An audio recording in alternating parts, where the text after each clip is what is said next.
क्या आप जानते हैं, गुरु की मर्यादा सिर्फ नियमों की एक प्रकाश है जो जीवन के अंधेरे रास्तों को रोशन कर देता है। जब श्रद्धा का सिर इस दिव्य द्वार पर झुकता है तो अहंकार का वह पर्दा खुद ब खुद हट जाता है जो हमें सत्य से दूर रखता है।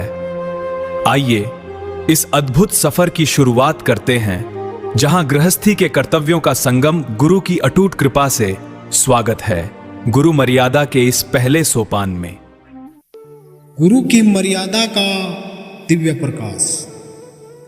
जीवन में अनुशासन और मर्यादा। गुरु की मर्यादा वह ढाल है, वह कवच है जो हमें विकारों की आंधी से बचाती है। जैसे एक नदी तब तक सुंदर और शांत दिखती है जब तक वह अपने किनारों की मर्यादा में बंधी रहती है और वहीं बहती रहती है। वैसे ही एक शिष्य तब तक सुरक्षित है जब तक वह गुरु के वचनों में बंधा है। गुरु के वचनों का कवच ही उसे इस जीवन में सुरक्षित रखता है और सेफ रखता है। घर गृहस्थी में उन्नति का पहला नियम समर्पण। जब हम समर्पण कर देते हैं गुरु को मन चित्त बुद्धि हर तरीके से गुरु के चरणों में बिल्कुल पूर्ण रूप से समर्पण भाव से कर देते हैं और गुरु को सिर्फ मत्था टेकना नहीं बल्कि अपना अहंकार का भी दमन करना चाहिए, तभी ज्ञान का दीपक जलेगा। हम गुरु को मत्था टेकते हैं, हम गुरु के चरणों में शीश झुकाते हैं, गुरु के चरणों में बंदगी करते हैं। फिर एक तरफ अहंकार, फिर एक तरफ लालच, फिर एक तरफ ईर्ष्या, फिर द्वेष आ जाता है। इसीलिए गुरु महाराज कहते हैं कि तू केवल बंदगी करना ही पूरा काम नहीं है जब तक तू अपने 5 विषय को नहीं छोड़ देगा और पूर्ण रूप से गुरु के वचनों में समर्पित भाव से नहीं आनेगा, जब तक तेरा ज्ञान का दीपक नहीं जलनेगा। संगत जी सभी को सतनाम सतगुरु जय रविदास। आज की इस यात्रा में हम गुरु महाराज की मर्यादा का और गुरु मर्यादा का विशेष सीरीज में आपका स्वागत अभिनंदन है। ये कोई सीरीज हल्की नहीं होने वाली है। आज आपको पूरा सत्संग समझ में आ जाएगा कि वास्तव में सत्संग क्या है। जब आप इस वाणी को समझ लेंगे और इस शब्द को पहचान लोगे तो आपके अंदर वो दीपक जलने लगेगा। सबसे पहली सीढ़ी एक आती है जी, बचपन। संस्कारों की पहली सीढ़ी, बच्चों के जीवन में भक्ति का बीज बोना। बचपन वह कच्ची मिट्टी है जिसे जैसा चाहो ढाल लो। माता पिता का पहला कर्तव्य है बच्चों को केवल सांसारिक शिक्षा नहीं बल्कि गुरु की दीक्षा और संस्कार भी देने चाहिए। सुबह उठकर माता पिता के पैर छूना, अपने गुरु जी के नाम का 2 घड़ी सिमरन करना घर की पहली उन्नति है। जिस घर में बच्चों में मर्यादा होती है वह कुल 7 पीढ़ियों तक तिर जाता है। जिस घर में बच्चों में संस्कार होता है, घर की औरतों में संस्कार होता है, बड़ों बुजुर्गों में संस्कार होता है और जो गुरु के नाम पे लगे रहते हैं, तो गुरु महाराज कहते हैं कि 7 पीढ़ी तिर जाती है। संगत जी जब हमने वो विचार ही नहीं करा और हमने अपने बच्चों को शिक्षा ही नहीं दी, ना ही गुरु की दी, ना ही संसारिक दी और ना ही वैचारिक दी, तो फिर बच्चे इधर उधर भटक जाएंगे। इसीलिए जैसे एक मिट्टी होती है और मिट्टी कुम्हार जो है उस मिट्टी का एक घड़ा बना देता है क्योंकि मिट्टी मुलायम होती है, पानी का हाथ लगा लगा कर उसको घड़े के रूप में आकार दे देता है। इसी आधार पर ही बच्चा जो है छोटा होता है और उसे किसी भी प्रकार से ढाल सकते हैं आप। जब आप उसे सही दिशा में लेकर चलोगे तो उसकी जवानी भी ठीक बीतेगी, बहकेगा नहीं, भटकेगा नहीं। संगत जी इस बात को विशेष ध्यान से सुन लेना और इस पर थोड़ा भी अमल कर लेना और वीडियो को समय समय पर शेयर भी करते रहना। अब दूसरी व्यवस्था आ जाती है युवा अवस्था, शक्ति का सही उपयोग, भटकाव से बचकर भक्ति की ओर मुड़ना। जवानी शक्ति का भंडार होता है, लेकिन गुरु के बिना लगाम के यह शक्ति भटक जाती है। यदि जवानी में हमने गुरु की लगाम नहीं लगाई तो यो शक्ति हमें भटका देती है। जैसे आजकल के युवा मोबाइल और मनोरंजन में खोए रहते हैं। कोई चाउमीन, बर्गर, पिज़्ज़ा गलियों में फ़ोन लेकर घूमते हैं। ये क्या है? ये आपके घर की मर्यादा नहीं है, ये माता पिता की मर्यादा नहीं है, ना ही ये गुरु मर्यादा है और ना ही ये कुल मर्यादा है। गुरु मर्यादा सिखाती है अपनी ऊर्जा को काम क्रोध से हटाकर सेवा, सिमरन और रचनात्मक में लगाएं। जब आप सेवा, सिमरन और गुरु के वचनों में अपनी शक्ति को लगाएंगे, जवानी का सबसे बड़ा श्रृंगार शरीर नहीं होता, बल्कि गुरु के प्रति अटूट विश्वास और अटूट श्रद्धा, अटूट निष्ठा होती है। जब हम इस चीज़ को समझ लेंगे कि हम किस लिए आए थे और हमारा मेन उद्देश्य क्या है, तो जैसे ही मैंने आपसे बताया कि बचपन में ही यदि बच्चे को सही दिशा मिल गई तो वो जवानी भर भटकेगा नहीं। इसीलिए हर घर गृहस्थी का एक नियम है कि अपने घर गृहस्थी को ही मंदिर बनाना। जब आप अपनी घर गृहस्थी को मंदिर बना लोगे तो आपके बच्चे भी उसी ओर चलेंगे जिस ओर माता पिता रहते हैं। बताया जाता है कि घर गृहस्थी एक तपोभूमि है। इसमें मेहनत करते हैं, तपस्या करते हैं और मेहनत करके कसट से हम 10 रुपये कमाते हैं। उसी में से ही बच्चों को पढ़ाते भी हैं, लिखाते भी हैं और उनको जो है हम अच्छे संस्कार भी देते हैं। यही वो घर गृहस्थी जिसे महाराज ने कहा कि इसे मंदिर बनाओ। तो हम जानेंगे कि हम इसे घर गृहस्थी को मंदिर कैसे बना सकते हैं। घर वही है जहाँ केवल घर वह नहीं जहाँ केवल 4 दीवारें हों। घर तो वह है जहाँ गुरुवाणी गूंजती हो। घर वही है जहाँ गुरु के पाठ की अमृतवाणी होती हो। घर तो वही है जिस घर में गुरु महाराज के मंत्र गूंजते हो। घर तो वही है जिस घर के सारे घर के लोग एक जगह बैठकर गुरु महाराज के नाम का सत्संग करते हैं। उसको घर गृहस्थी, उसी को वहाँ मंदिर कहते हैं। जहाँ गुरु वाणी गूंजती हो, गृहस्थी में रहकर भी कमल की तरह इस संसार में कीचड़ से ऊपर उठना ही होता है। जैसे एक कमल का फूल, एक फूल होता है, कमल का फूल जो होता है वो कीचड़ में रहकर भी कीचड़ से ऊपर ही रहता है। ऐसे ही हम इस संसार में रहते हुए भी और हम गुरु के नाम पर जब लग जाएंगे, मर्यादा में रहेंगे, तो हम इस संसार की जितने भी द्वेष, दुर्मति, ईर्ष्या, द्वेष, हम उससे ऊपर उठ जाएंगे। बताया जाता है कि जब गुरु मर्यादा होती है और असली मर्यादा होती है, तभी हम कहीं अपने जीवन के लक्ष्य को साध सकते हैं। और ये भी बताया है कि पति और पत्नी का रिश्ता केवल एक स्वार्थ पर नहीं, बल्कि एक संयम और एक दूसरे के आध्यात्मिक उत्थान पर आधारित है। आध्यात्मिक उत्थान पर भी आधारित है, क्योंकि होना भी चाहिए संयम और एक दूसरे के प्रति आध्यात्मिक उत्थान पर आधारित होना ही चाहिए। क्योंकि जब हम एक दूसरे का मान, मर्यादा और संयम रखेंगे तो हमारा घर ही मंदिर बन जाएगा संगम, यानी कि गृहस्थी ही मंदिर बन जाएगा। अब ये समझ लीजिएगा कि जब आप अपने घर गृहस्थी में 2 रुपया नेक कमाई करके लाओगे तो उसमें बरकत कैसे लाओगे, अब उसके भी नियम सुन लीजिएगा। ईमानदारी की कमाई में से कुछ हिस्सा निकालना गुरु के नाम पर, जिसको कहते हैं दसवंत, यानी कि 10वां हिस्सा।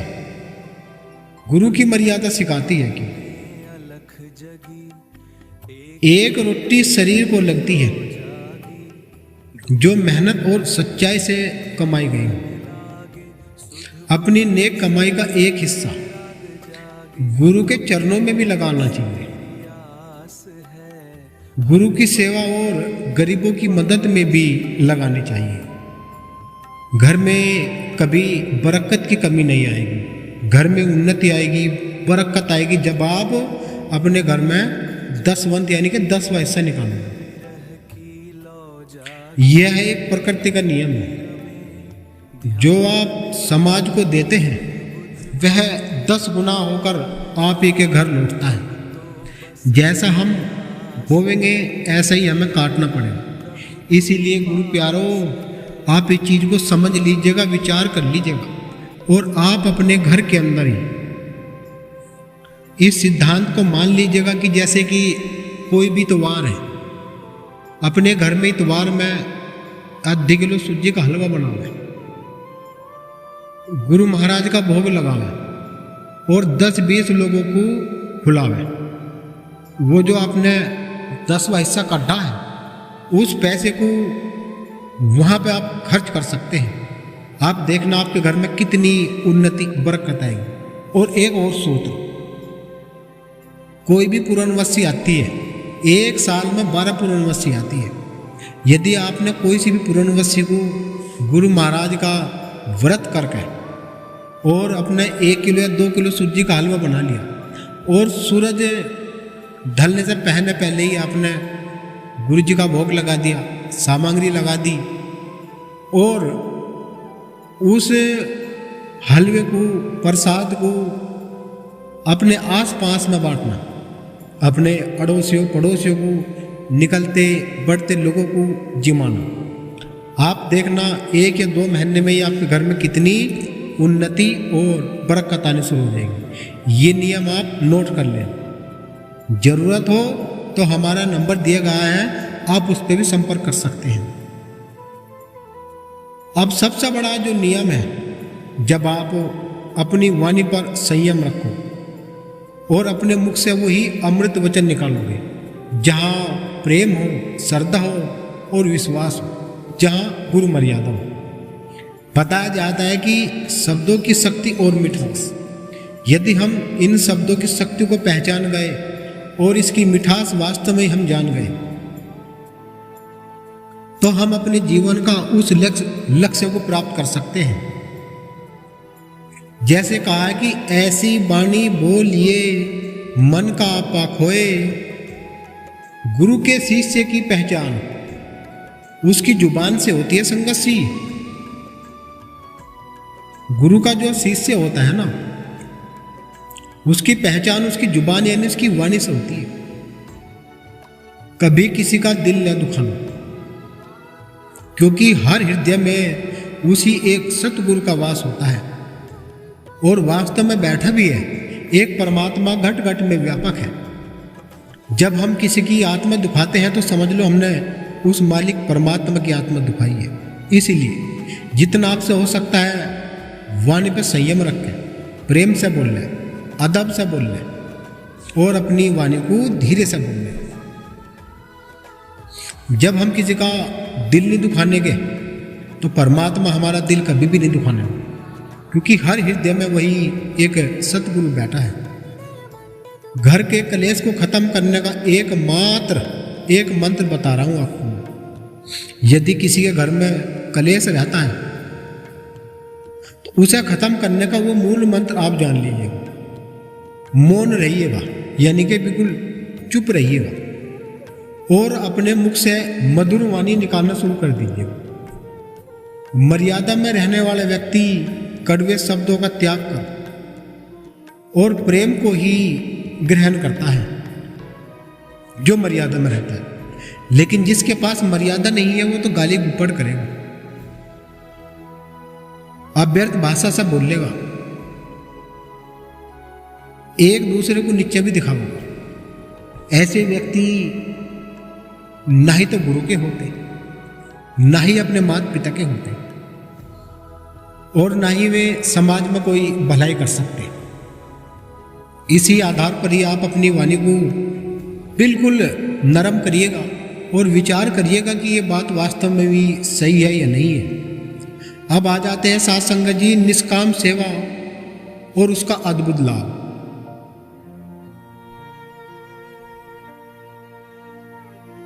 सेवा से ही भाग्य उदय होता है। जब हम सेवा करना जान जाएंगे, वो भी निष्काम सेवा। निष्काम सेवा एक अद्भुत सेवा होती है। उसका कोई कोई गुण जानता है, सब नहीं जानते। गुरु के वचनों की सेवा, गुरु के वचनों की सेवा से भाग्य की रेखाएं बदल जाती है, भाग्य बदल जाता है, किस्मत बदल जाती है और तकदीर बदल जाती है। जैसे आकाश में सूर्य उदय होता है, ऐसे ही हमारी बंद किस्मत के ताले भी उस सूर्य के ढाल चमक जाते हैं। सेवा का अर्थ केवल आश्रम में जाना नहीं होता संगत जी। अपने आसपास के असहायों की मदद करना, घर के बुजुर्गों की सेवा करना, ये भी एक महासेवा में आता है। जिसने अपने घर की सेवा नहीं करी, माता पिता की सेवा नहीं करी और गुरु महाराज के आश्रम मंदिर में जाता है, उसे कोई लाभ नहीं मिलने वाला, क्योंकि उसने अपने माता पिता की सेवा ही नहीं करी। इसीलिए सबसे बड़ी सेवा, महासेवा माता पिता की सेवा है। जब आप बिना किसी फल की इच्छा के सेवा करते हैं तो गुरु की कृपा की वर्षा आपके ऊपर बरसती है, आपके जीवन पर बरसने लगती है, आपकी तकदीर बदलने लगती है। जो आपकी खोई किस्मत है वो जागने लगती है, आपके अंदर वो रूहानी ताकत पैदा हो जाती है। जब आप अपने माता पिता की, अपने बुजुर्गों की, अपने आस पास में बड़े बुजुर्ग की सेवा करोगे तो आपका कर्म बन जाएगा, क्योंकि सेवा ही सबसे बड़ा धर्म बताया गुरु महाराज ने। जैसे महाराज कह रहे कि माता पिता और संत गुरु से लगन हटाइए मत। इन चारों के चरणों में तो वो स्वर्ग है, वो बरकत है। यदि आप समझ गए इस वाणी को तो बहुत अच्छी बात है। अब आ जाते हैं साथ संगत जी सिमरन ध्यान। सिमरन और ध्यान की शक्ति, ये बहुत अद्भुत शक्ति होती है। इस शक्ति को बड़े बड़े योगी सिद्ध इन्होंने करी है। बड़े बड़े योगियों ने हठ योग के द्वारा ध्यान, मेडिटेशन, उस शक्ति को उन्होंने हासिल करने का प्रयास किया। लेकिन हमारे संत शिरोमणि सतगुरु रविदास जी महाराज ने घर गृहस्थी में रहते हुए ही वो सिमरन बताया है कि तुम अपने घर में रहते हुए ही, और जितने भी घर के तुम्हारे सदस्य हैं, 1 हो 2 हो या 10 हो, सबको एक साथ मिलना चाहिए और सबको एक साथ बैठकर 10 मिनट या 15 मिनट ध्यान करना चाहिए। ध्यान की जो शक्ति है वो बहुत ही अद्भुत शक्ति होती है। इस शक्ति को समझने के लिए आपको गुरु महाराज की शरण मानना पड़ेगा। सिमरन की शक्ति कोई छोटी शक्ति नहीं है, इसी को ही शब्द की पावर कहा जाता है। ध्यान की शक्ति, शब्द की पावर, इसको कहते हैं मानसिक शांति और आध्यात्मिक उन्नति। जैसे बिना तेल के दीपक नहीं जलता, वैसे ही बिना सिमरन के जीवन में प्रकाश नहीं आता। दिन भर काम धंधा, इसी बीच में आप अपने लिए थोड़ा सा भी समय आपने निकाल लिया, यदि आपने 10 से 15 मिनट शांत बैठकर गुरु के नाम का ध्यान करने लगे अपने घर के अंदर, तो आपके घर की जितनी भी निगेटिव ऊर्जा है, नकारात्मक ऊर्जा है, वो सब खत्म, बिल्कुल मिट जाएगी। और सिमरन वह डोर है जो आपको सीधे सतगुरु से जोड़ती है, परमात्मा से जोड़ती है, अखंड ज्योति से जोड़ती है, एक पूर्ण सतगुरु से जोड़ती है। इस ध्यान की जो इसमें अद्भुत अनुभव होते हैं। जैसे महाराज कहे हैं कि जड़ में चेतन आप विराजे, राजा रंग एको शहरी, और कह रविदास डांड नहीं दूंगा, खरी नौकरी मेरी।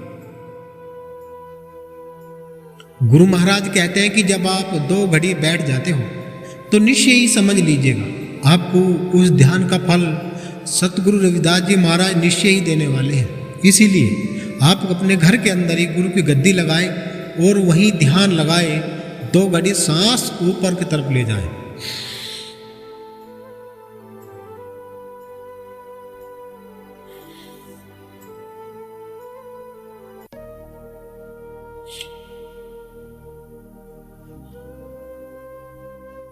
जैसे ही श्वास को आप ऊपर की तरफ ले जाओगे तो सत जाना चाहिए, और जैसे ही श्वास को आप ऊपर से नीचे की ओर छोड़ोगे तो नाम आना चाहिए। यानी कि सत और नाम, सत प्लस नाम। सतलोक में जाना है वो नाम की डोर। तो आपको ये मूल मंत्र दिया गया है इस वीडियो के अंदर। इसी का आपको जाप करना चाहिए और अपने खोई किस्मत को जगाना चाहिए। साथ संगत जी, ये भाग था ध्यान सिमरन की शक्ति का, जो बहुत ही अद्भुत, जिसको कहते हैं मेडिटेशन। अब आ जाते हैं घर के अंदर खान पान और पवित्रता। एक मिसाल आपने सुनी होगी, बहुत पुरानी मिसाल है, बड़े बुजुर्ग अक्सर देते हैं, जैसा अन्न वैसा मन। जैसा हम अन्न खाते हैं ऐसा ही हमारा मन हो जाता है। जो हम खाते हैं उसका असर हमारे विचारों पर पड़ता है। तामसिक और मांसाहार भोजन खाने से बचना चाहिए, सात्विक आहार लेना चाहिए। यही गुरु की मर्यादा है। गुरु की मर्यादा कहती है कि दारू मांस अंडा इसको मारो डंडा।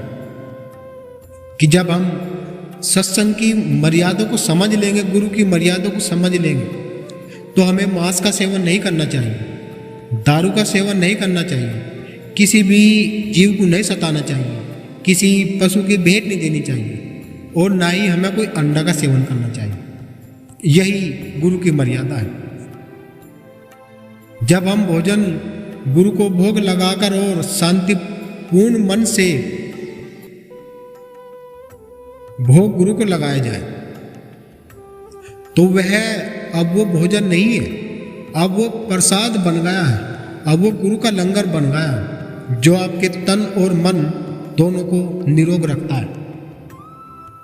ये वो मूल मंत्र है, जिस मूल मंत्र को यदि आप समझ गए तो आप वाकई में ही अपने जीवन को एक अच्छी उन्नति की ओर ले जा सकते हैं। संगत जी, यही वो मूल मंत्र है जिस मंत्र को आप दूर कहीं सत्संग में लेने जाते हो, बड़े बड़े आश्रम में लेने जाते हो। अब साथ संगत जी, ये तो आप समझ ही गए कि खान पान कैसा होना चाहिए, और दारू मांस अंडे का इसका सेवन कभी नहीं करना चाहिए। केवल सात्विक यानी कि दाल रोटी सीधी खाओ और मालिक का गुण गाओ। अब आ जाते हैं साथ संगत जी, कुसंगति से हम कैसे बच सकते हैं। यदि संगत का प्रभाव, एक सड़ा हुआ फल भी पूरी टोकरी को खराब कर देता है।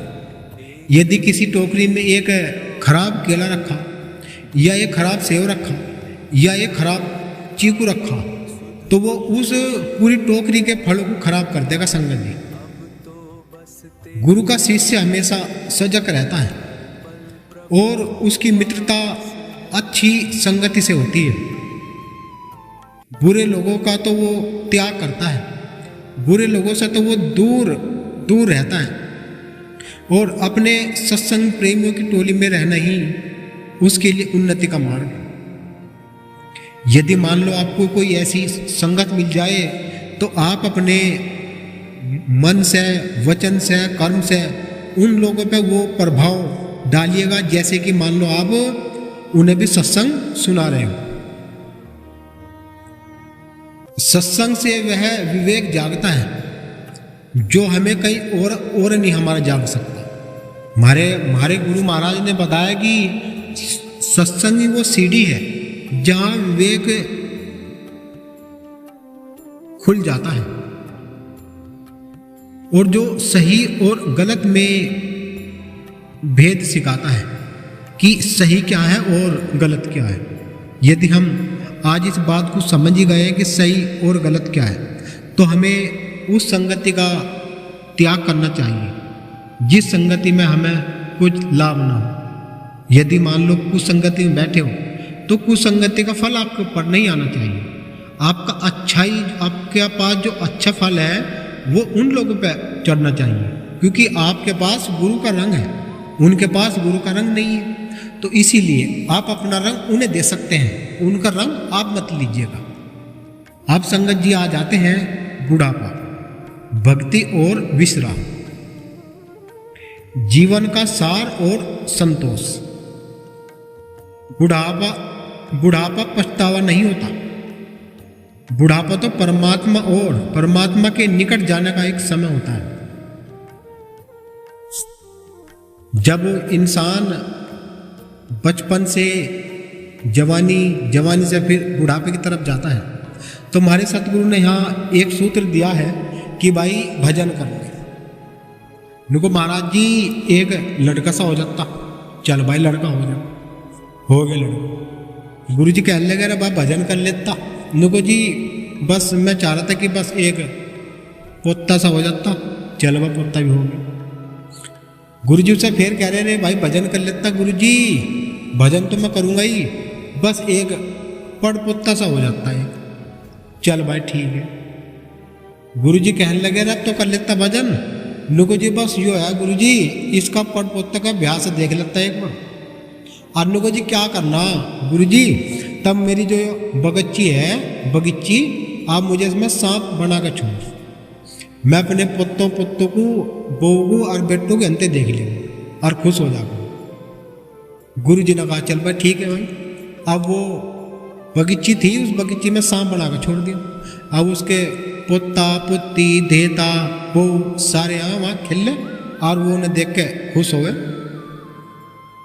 अब जैसे ही वो खुश हो गए, अब खुश हो गया, उन्होंने बालकों ने वो सांप पे निगाह पड़ेगी, कह लेगा भाई ये तो सांप हमें खाओगा भाई।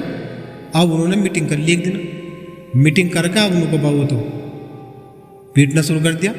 फिर कहे महाराज मुझे बचा लो, मेरे पर दया करो महाराज। गुरु जी कह रहे गांडला पिटवा के ही बैठा, जब कहा था जब भजन कर ले, जब भजन नहीं कर रहा है।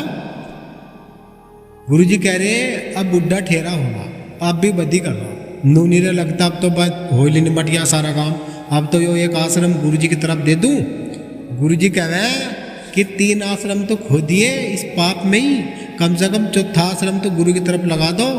अगर चौथा आश्रम भी नहीं दिया ना तो फिर क्या करके जाओगे, गुरु भी तो हिसाब ले होगा। तो गुरु जी ने कह रहे कि वे 3 जो थारे बेकार गए, और ये चौथा आश्रम अगर तुमने गुरु को दे दिया, वे 3 भी थारे सत के बन जाएंगे। तो उन्हें सोचो 4 आश्रम सत के बन जाएंगे थारे। तो यो एक सार है इसकी। बुढ़ापा जो है पछतावा नहीं होना चाहिए इसमें, बल्कि परमात्मा के निकट आने का एक समय होता है। इस अवस्था में संसार के मोहमाया के जालों को धीरे धीरे समेटकर पूरी तरह गुरु के वचनों में लीन हो जाना, जिसे पूरी उम्र मर्यादा का पालन किया, उसे मृत्यु का भय नहीं है, बल्कि अपने निर्वाह का आनंद मिलता है। यही संगत जी बहुत अद्भुत बात है।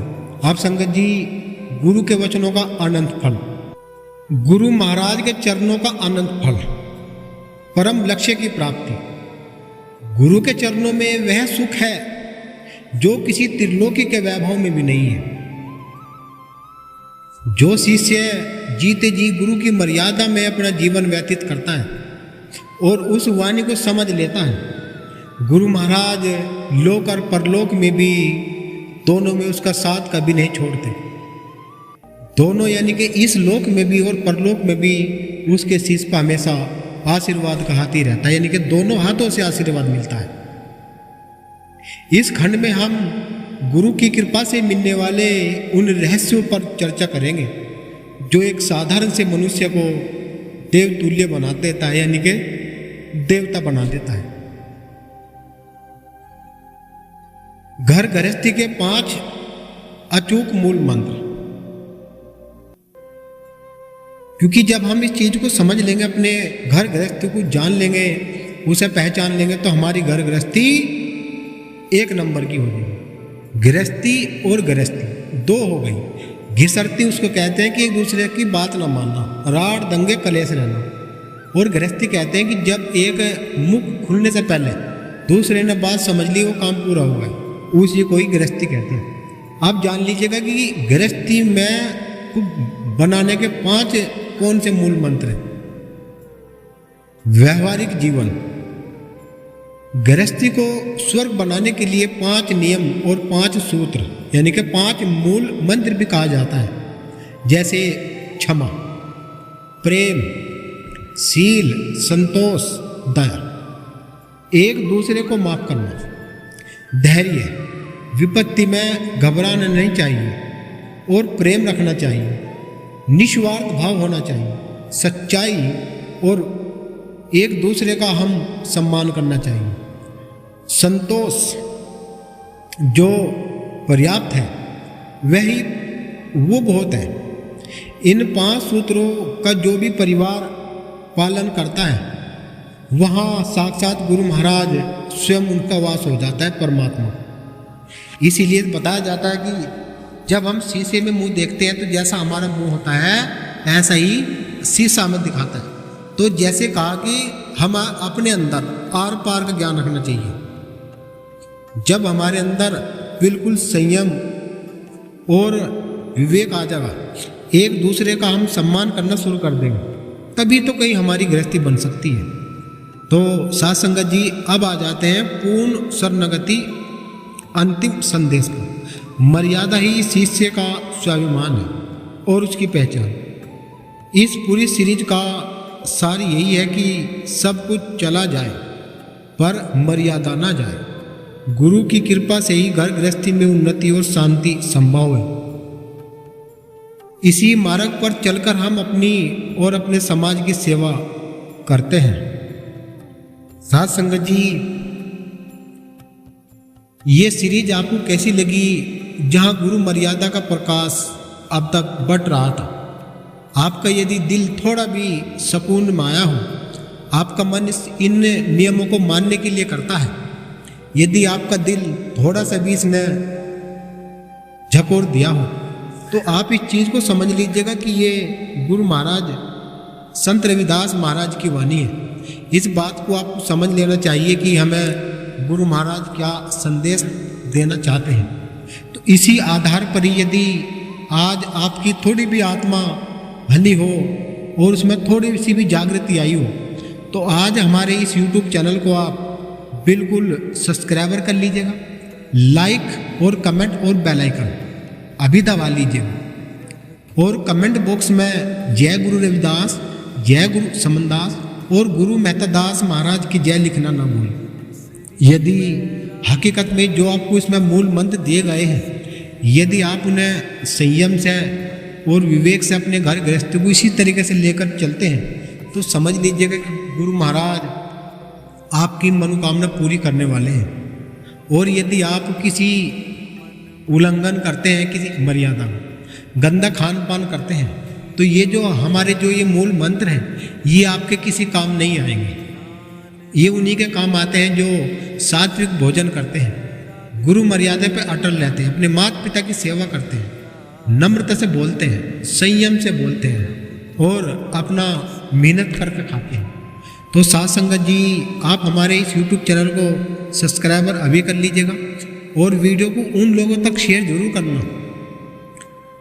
इस वीडियो को उन लोगों तक जरूर शेयर करना जो लोग मर्यादा नहीं समझते। अपने रिश्ते नातों को अपने यार दोस्तों में शेयर जरूर कर दीजिएगा।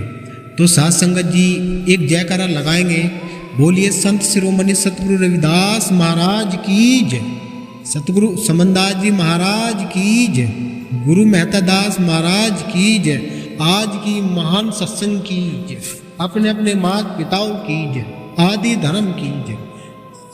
सभी को सतनाम सतगुरु जय।